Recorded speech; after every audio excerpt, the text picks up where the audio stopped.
Oi, gente, tudo bom? Hoje a gente vai falar sobre o princípio da capacidade contributiva, que é um princípio que está dentro do direito tributário, tá? Eu vou tentar trazer alguns tópicos para vocês para facilitar o entendimento, para que a gente possa compreender um pouquinho sobre esse princípio. Espero que fique claro. E nós vamos bem desde o início mesmo, tá? Bom, a gente vai começar primeiro com a evolução. Como foi que esse princípio surgiu, né? Qual foi o primeiro surgimento desse princípio? Bom, para começar, primeiro esse princípio surgiu antes do século XVIII com os filósofos gregos, né?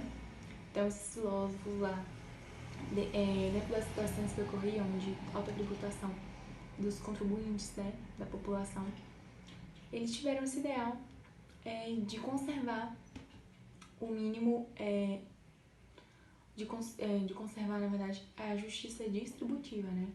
Seria a tributação de forma justa e de acordo com todos os contribuintes, para que o Estado também pudesse ter arrecadação. E aí, depois do século XVIII, por volta de 1873, foi o direito alemão que inaugurou de fato assim, esse princípio através da doutrina. E no Brasil, o que a gente tem sobre esse princípio é que ele surgiu na Constituição de 1824.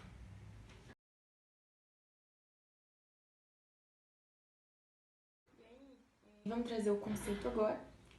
A gente pode definir essa capacidade contributiva como uma capacidade relativa ao contribuinte, né? Ela está diretamente relacionada ao contribuinte e não ao objeto da contribuição. Essa capacidade do contribuinte está arcando com esse tributo, ou seja, a capacidade econômica dele de suportar o ônus tributário, tá? Basicamente isso aí está disposto no artigo 145 da Constituição, parágrafo 1º, tá? Quando a gente fala de princípio da isonomia, diretamente a gente tem uma ligação com a equidade na tributação, tá? Porque esse princípio ele visa um pouco também a equidade, porque ele traz o que para nós? A gente vai analisar individualmente a situação de cada contribuinte para que ele possa contribuir proporcionalmente à renda dele, aos gastos dele e que não contribua de forma injusta, tá? Porque também não dá pra falar assim, o meu exemplo aqui, João e Maria recebem 5 mil por mês os dois. Mas, vamos supor, João tem gastos com hospitais, tem muitos gastos. E Maria, ela não tem família, suponhamos que ela não tem gasto nenhum, o gasto dela é pra comer, com alimentação, com aluguel e ponto. Então, assim, sobra um pouco pra ela.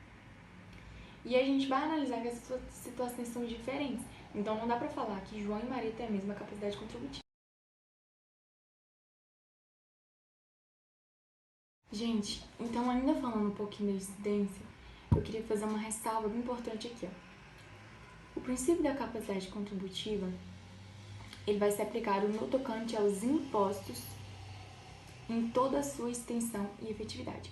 Ou seja, quando a gente fala de imposto, esse princípio ele vai ser aplicado plenamente, tá? Beleza, isso aí? Então, vamos prosseguir.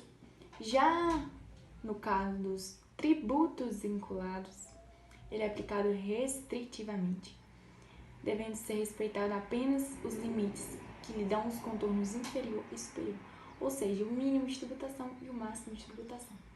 Tá, mas o que são esses tributos vinculados? Vamos ver aqui o que são esses tributos vinculados, para a gente entender melhor. A cobrança desses tributos ela vai se justificar somente quando houver uma atuação do Estado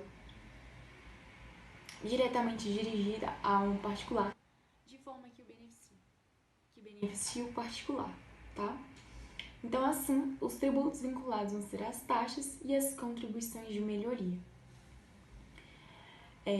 E além dessas também, a gente vai ver a categoria dos empréstimos compulsórios e as contribuições para fiscais, tá? Então, nesses quatro, esse princípio ele pode ser aplicado? Sim, mas de forma mais restrita, tá? Bom, então, voltando aí, o julgado que nós trouxemos é um agravo regimental no recurso extraordinário com agravo do STF, tá? Ele trata do quê? Bom, a gente vai analisar a questão das alíquotas progressivas aplicadas anteriores, com fatos geradores anteriores à emenda constitucional 29 de 2000, e vamos verificar também a constitucionalidade dessa aplicação, conjuntamente com a súmula 668 do STF. E aí, vamos ver se é constitucional ou não, tá? Bom, esse julgado ele reafirma o que já estava formulado e sumulado pelo STF, que é o seguinte, gente: os fatos geradores do IPTU que tiverem ocorrido anteriormente à emenda constitucional 29 de 2000, eles não podem, de forma alguma, sendo inconstitucional a imposição da progressividade das alíquotas por lei municipal. Ou seja, o município, de forma alguma, vai poder incidir a progressividade das alíquotas nos fatos geradores antes da emenda constitucional 29